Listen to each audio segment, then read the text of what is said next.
So hello guys, welcome back. मैं हूँ आपका होस्ट और दोस्त दीपक, फिर आ चुका हूँ एक नए वीडियो के साथ। और फाइनली हमारा स्पीड कार दुब्रोवनिक का जर्नी यहाँ पे आज ख़त्म होता है और अब हम निकल चुके हैं बस डेपो के लिए।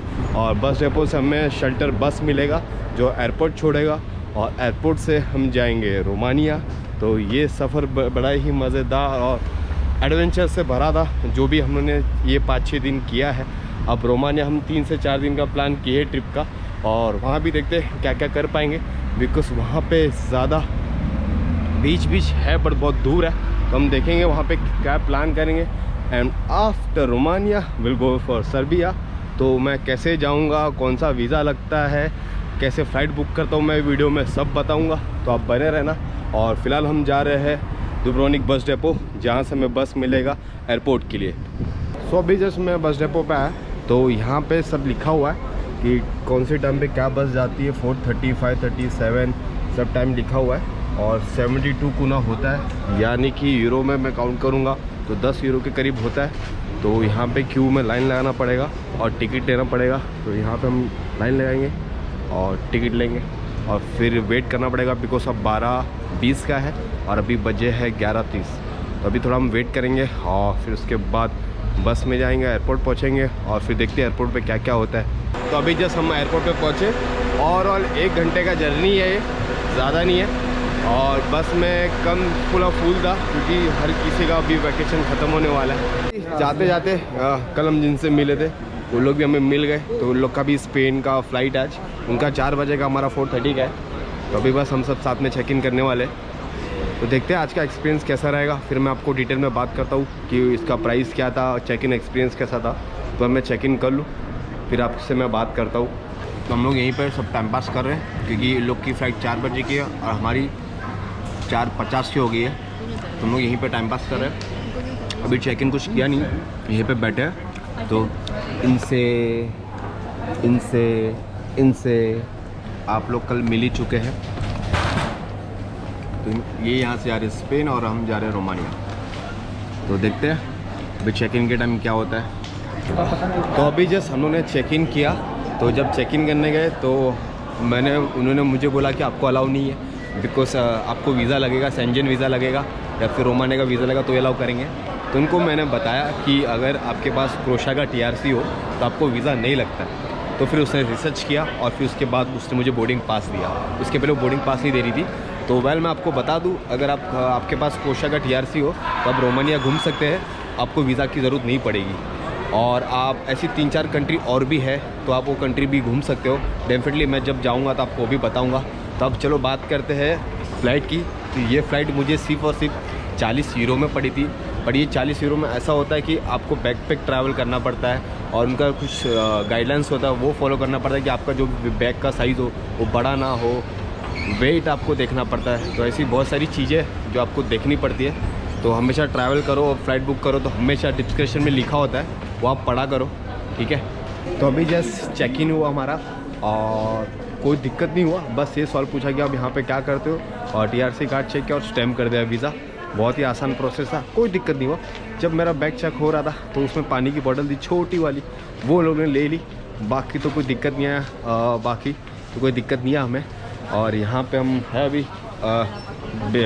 ज़ाग्रेब में इतना चॉकलेट खा लिया कि अब चॉकलेट से मन भर गया मेरा। तो अभी तो यहाँ से कुछ लेना नहीं है, बस हमारी फ़्लाइट अभी 2 घंटे बाद है। तो हम यहाँ पे वेट करेंगे और बाकी के हमारे जो कलीग है जो स्पेन से, उनका फ़्लाइट 4 बजे का है, हमारा 4:30 बजे का। तो उनको सी ऑफ करेंगे और फिर आगे की कहानी मैं आपको बताता हूँ।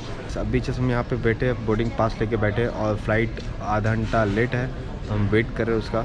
और तो मैं आपको और एक प्रोसेस बता देता हूँ कि कैसे अगर आपको आना हो इन फ्यूचर तो आप कैसे आ सकते हो। तो सबसे पहले आपको एक फ़्लाइट बुक करना पड़ेगा।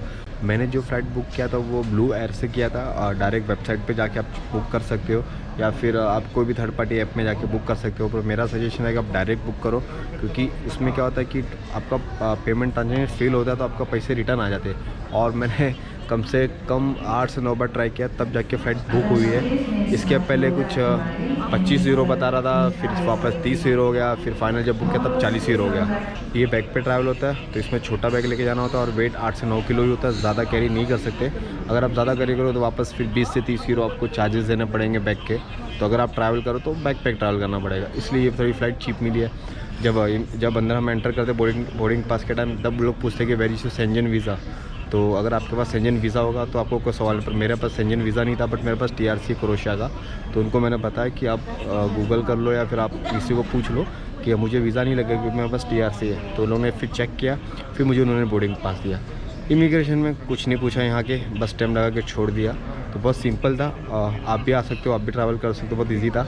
और मैंने सिर्फ रिटर्न टिकट भी कुछ नहीं दिखानी पड़ी, ना होटल बुकिंग दिखानी पड़ी, सब कुछ स्मूथली रहा है। तो कोई दिक्कत अभी तक आया नहीं है, आई होपफुल आए भी ना, क्योंकि ऑलरेडी इतने परेशान हैं हम लोग। तो ऑलरेडी इतना दिक्कत होता ही, कहीं ना कहीं रोज़ ना कुछ होता रहता है, तो अब कोई दिक्कत ना है होपफुली। तो अब जो भी अपडेट रहेगा मैं आपको देता हूँ रोमानिया में। तो चलो मिलते हैं रोमानिया में। अभी जैसे हम लोग फ्लाइट में आए तो ना RT-PCR रिपोर्ट मांगते हैं, ना इंश्योरेंस मांगते हैं, ना मास्क पहनना ज़रूरी, कुछ ज़रूरी नहीं है। जैसे पहले ट्रैवल करते थे अब वैसा ही है। तो फ्लाइट तो अच्छा है, स्पेस भी काफ़ी सही है, लेग स्पेस भी सही है, तो काफ़ी कंफर्टेबल है। तो again no Covid, no mask, no insurance, ना RT-PCR रिपोर्ट, कुछ नहीं पूछा अभी तक। रोमानिया में पूछा तो पता नहीं। तो चलिए अभी थोड़ा सोते और आपको मिलते हैं सीधा रोमानिया में। फाइनली गाइस मैं रोमानिया पहुंच गया और इमिग्रेशन क्लियर कर लिया, बट थोड़ा प्रॉब्लम हो गया था। क्योंकि पता नहीं, उनके पास मेरे ऐसे केस बहुत कम आए थे, तो वो लोग मेरा आगे का पूछ रहे थे। मेरे पास टिकट था नहीं, होटल बुकिंग था नहीं, मतलब इसके बाद कौन सी कंट्री जाने वालों। तो पुलिस आई थी, पुलिस के साथ में बिठाया, फिर उनको मैंने समझाया कैसा ऐसा है। तो इसमें मैंने एक चीज़ नोटिस किया कि आपका ट्रैवल हिस्ट्री होना बहुत ज़्यादा ज़रूरी है।